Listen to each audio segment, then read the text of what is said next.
I will hate them both equally, so it's great. That's a fair assessment. It's cool. All right, they got it. ChewyHobo is such a phenomenal tag, by the way. I just want to jump in on that. That's great. I imagine there's a lot of lore behind it, but we are about to get into the thick of it here. Kirby, Bowser Jr., ChewyHobo, Irlc. You'll see who comes out on top here and moves on to winner's top 16. Indeed, already starting off, big damage. Kirby is a character that, a lot of people wrote off as a low tier, but again, as we've gotten further and further into this game, it's sort of become increasingly evident that every character can do some crazy stuff. There's some really phenomenal Kirby mains doing stuff, Irlc being among them, doing some really great stuff, exploring this character's phenomenal combo game, and just all over the place doing some crazy things with a character that a lot of people wrote off as, just the generic low-tier character that is obligatory, easy, and here because Sakurai wanted him to be. Yeah, Kirby is a character that has popped up recently in this region too. Festive is also the other Kirby player in this bracket, making a name for himself. I believe D6 was also in attendance today. Not making deep runs, but nonetheless beating the character representation. So, but yeah, he and Festive both have done quite a bit of leveling up throughout this past year in terms of going to brackets and just doing more with their character. They actually have, for the last couple of monthlies, they've actually met each other in bracket quite often. So we get the pleasure of seeing not just the Kirby Ditto, because that's an event in itself, but also just seeing those two players just push each other to the limit. So I believe that is going to be the case in this matchup, as well as both ChewyHobo and Irlc are going to push each other to the limit. We're finally at mid stocks, about 2 minutes in. So this is gonna be a boxing match. 100%. Again, both these characters are very much so boxers as well. They definitely like being in and out of your face. So the fact that it took 2 minutes for both these people to, both these players to have their first stocks dissipate, really goes to show just how contentious and how much pressure they're putting on each other throughout these interactions. Yeah. It is very indicative of a lot of respect for each other's characters, because they both understand that one hit turns into so much regardless of percentage. It's a very frightening spot to be in if you're getting hit by either of these characters. The damage output, it goes crazy.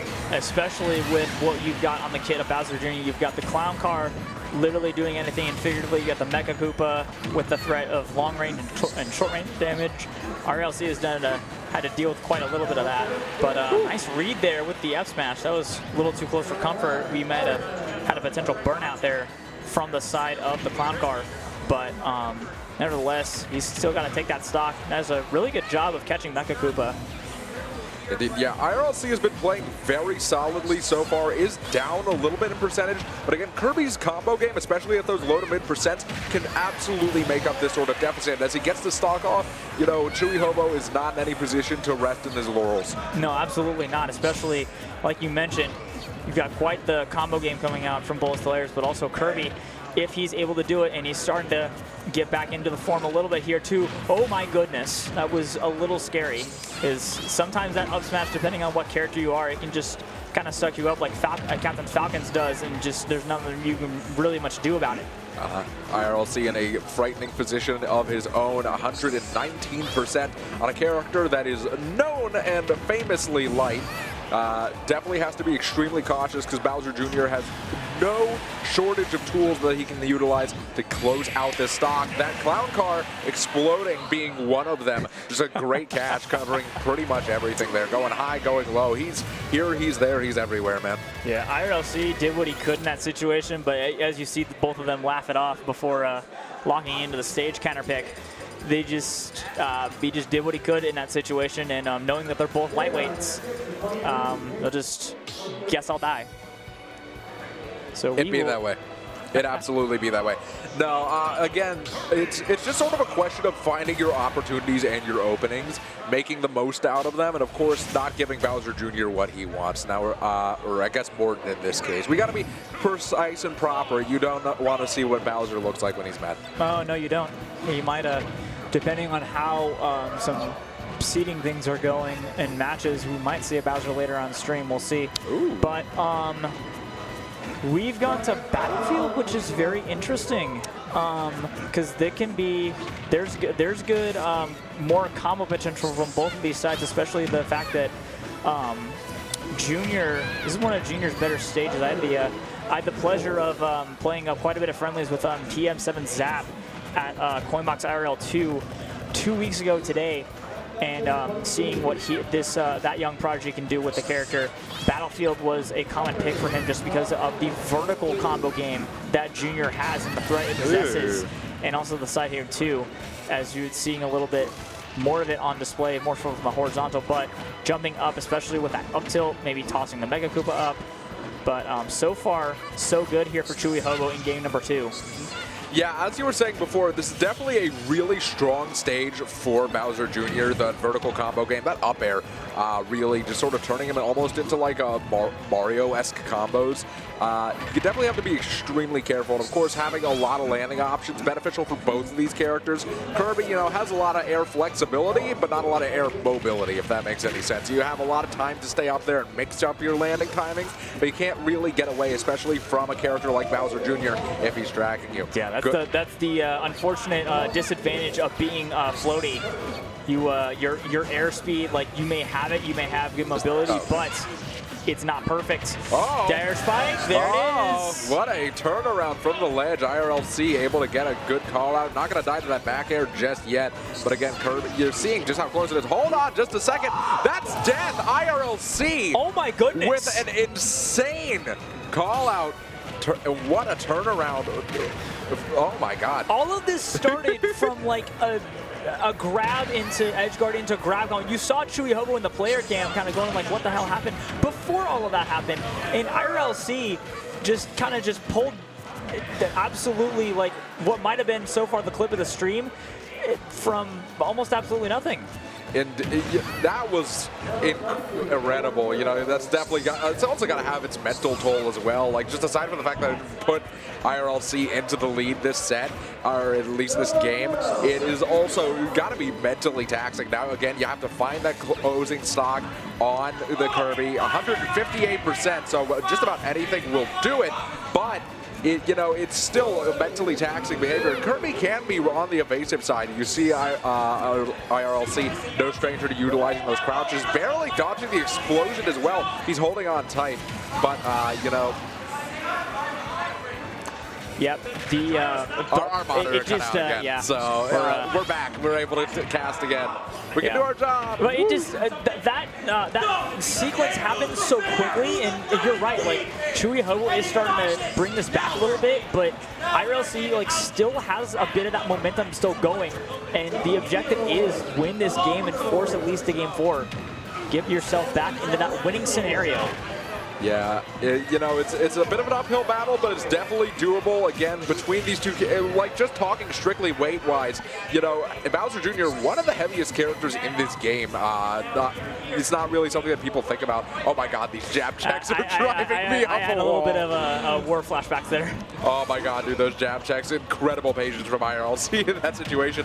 But if we're talking strictly off the weight differentials between these two characters, this is an even game by every metric. Yeah, it really is, especially when the Koopa is out of the car, the rare occasions.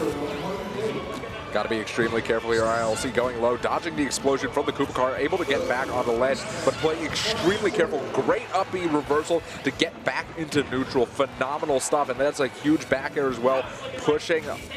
Oh, we're going all the way around the world.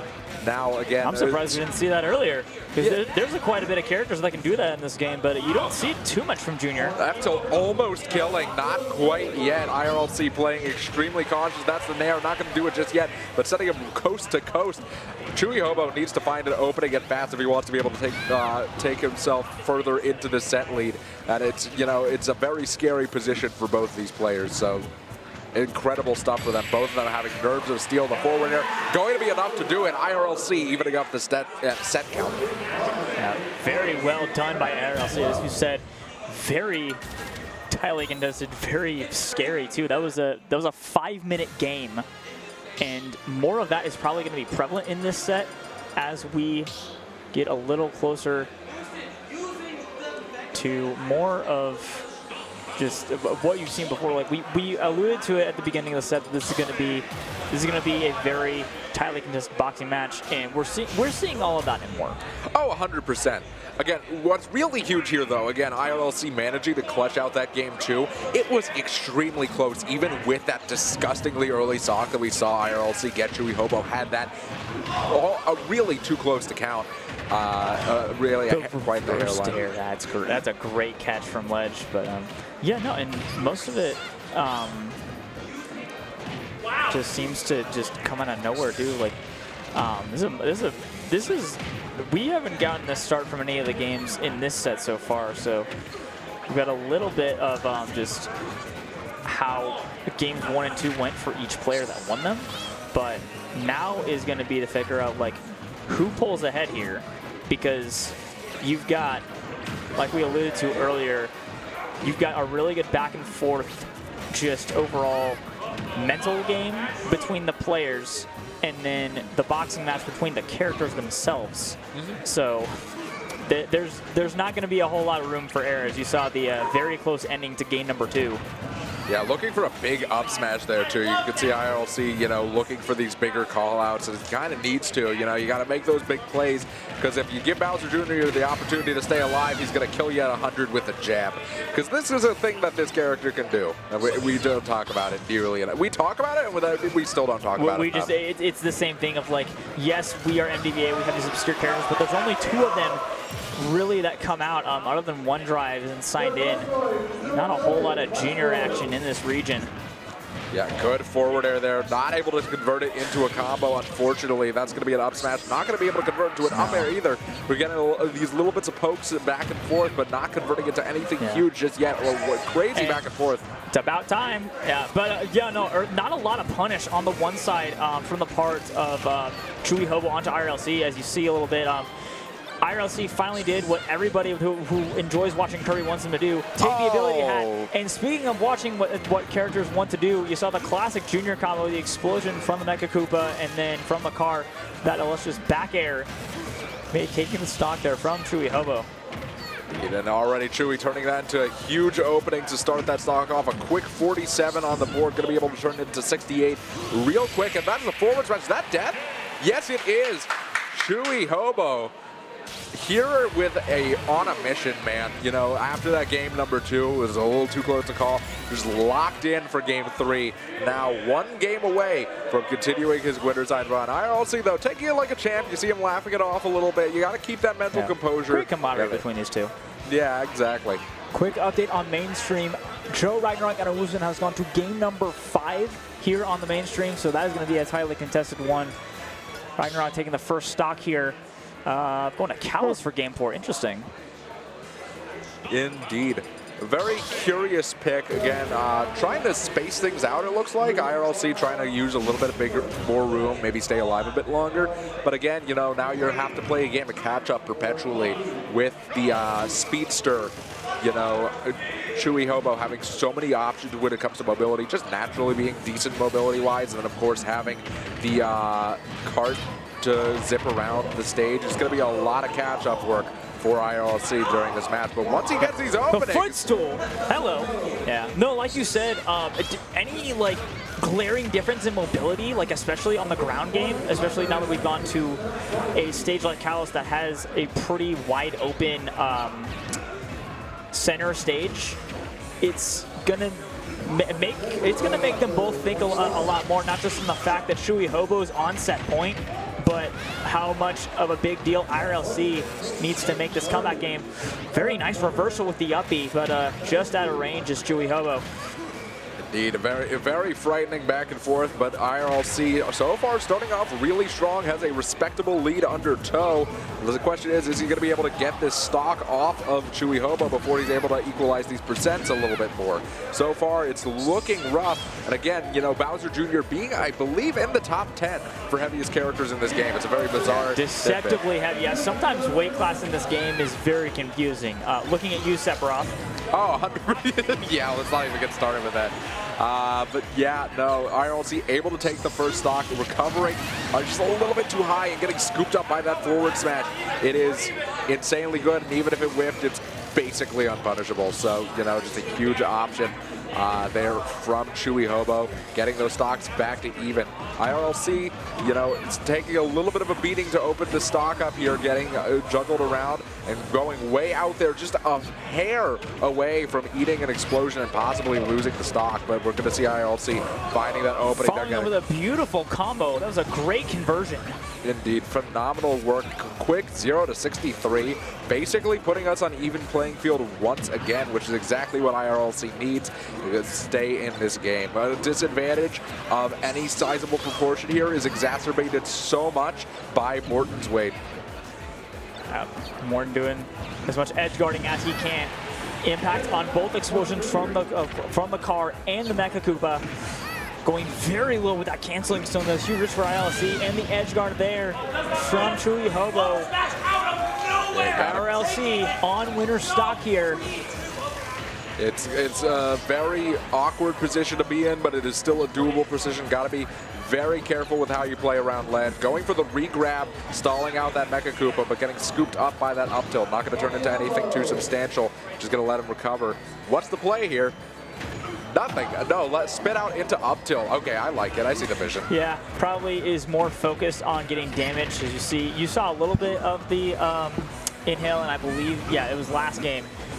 Only really got to launch one cannonball. Yeah, the copy ability just kind of didn't turn into much. You know, Morton and Bowser Jr.'s neutral special. Yeah, I mean, it's nice having a projectile, but it's a very niche projectile. Yeah. Irlc, though, able to bring things back to pretty much even. Only a 34% deficit at the moment. 34.4, not too much damage by any means, especially by Kirby standards. We get the grab into the down air, down tilt, up air, back air. Oh, he was feeling it, and for good reason. Oh, 100%. You know, just all this damage coming together. Yeah. 0 to 62, by the way. Oh, 100%. Now we're at, again, very even position, though the damage is equalizing once again. Just sort of the natural flow of things. Great roll. Those neutral get up too. That was scary. What a crazy position we're in at the moment. Irlc trying to find these closing hits. We're seeing a couple of smash attacks flying out here, just trying to get a big call out or something of the sort. It's a very stressful spot for both players because, again, you know, if you're in ChewyHobo's shoes, you don't want this going to a Game 5. You don't need to deal with the stress that comes with a Game 5. You just want to be out of here. Irlc, though, not looking to give him any free passage to continue his winner side run. You can see it in the way that he is throwing out any of these stray moves. Get a stray hit, get something to rip it off. This, all things considered, Kirby is at kill percent. It's up to Irlc to get the equalizer and force that Game 5. It's a very frightening spot. I've said it a couple times now, but again, I just can't. I'm shivering in my boots, and I'm not even on the sticks, man. Like, it's extremely Finding stressful. the right option to approach and just like find it is so scary. And that up smash is going to force a Game 5. Irlc with a phenomenal call out on the high. His clown cart just getting that by the tip of his toe. The very top of the up smash. That was incredible spacing. How did that hit? The shades of Fox, man, you know, just ready for it, calling out the mobility option. That's one thing. You know, you feel so free. You feel like you have this fast mobility option. It's going to zip you across the stage. Nobody's going to try to touch you. You're just slightly too low, and all of a sudden, that Kirby up smash is sending you packing. Even as Bowser Jr., even as this heavy character on Kalos, you are still dead from that. You can't get comfortable. Absolutely unbelievable. Now, what do we have 5 for the decider? This is for winners top 16. Back to Town and City, all right. I mean, it's a very good pick if you're in the shoes of ChewyHobo. Again, I know Bowser Jr. players absolutely adore this stage. It gives them a lot of basically everything they want. You got the short side blast zones. You don't really have to worry about killing off the top as Bowser Jr. that much. You have up smash, but like who's up smashing as Bowser Jr.? It's actually a pretty good move. So we've seen the both sides of that this set. We saw the near miss and the just got him scoop. That jab and that forward smash, though, was going to be so scary on this stage. It really was, especially, like, depending on how, like, what kind of combo. Like, we've already seen, like, a couple of the junior combos, and I believe that was game number 3. If that's, like, carried off the side and Kirby's, like, at high enough, they'll just die from the first impact. That was very close. Case in point. Oh my God, what a call out, what a ledge guard too. You know, already ChewyHobo, he's been at a bit of an advantage for a majority of this set. Definitely being pushed to the limits here though. See what if he's able to, you know, lock in, put together a strong performance to close this out, or if Irlc is going to be able to get this stock before too much happens. Already though, we're stuck here at the edge of the stage, and that's not where you want to be as Kirby against Bowser Jr. Not able to get the down smash, and that's turning into a lot of percent, racking up on a character that is not the most equipped for long-term survivability. And the unfortunate air dodge, is he alive? No, he's not. He had 3 jumps left, unfortunately. He tried to buffer air dodge to the side, and it didn't get him the clean that he needed. So Irlc in a very tough spot right now. Oh my God, it's an awkward position, but nothing, you know, it ain't over till the announcer says game. And I don't just say that because I like Irlc and I like Kirby as a character. I'm saying that because I've seen ridiculous things happen in Smash Ultimate. Right now, we're seeing some pretty ridiculous up air strings coming together. Yeah, the Irlc faithful yelling help, trying to manifest something. But no, like you said, like it's not impossible, but a lot has to go right for Irlc. And both these players have played so well. Only a last hit. That's very fortunate for Irlc. Both of these players have played this matchup so well to the maximum. Is that going to be it? Yeah, 100%. It is very well done. 5-game set between both of these players, but it is ChewyHobo ultimately moving on to top 16. Winner's side. Irlc is still in it, though. He's probably going to make a hell of a loser's run, like his character counterpart Festive is probably in the process of doing right now. But that was a barn burner. This is what you come here for. These are the sets that like define events like these. Oh, 100%. These are the like tense, hype, last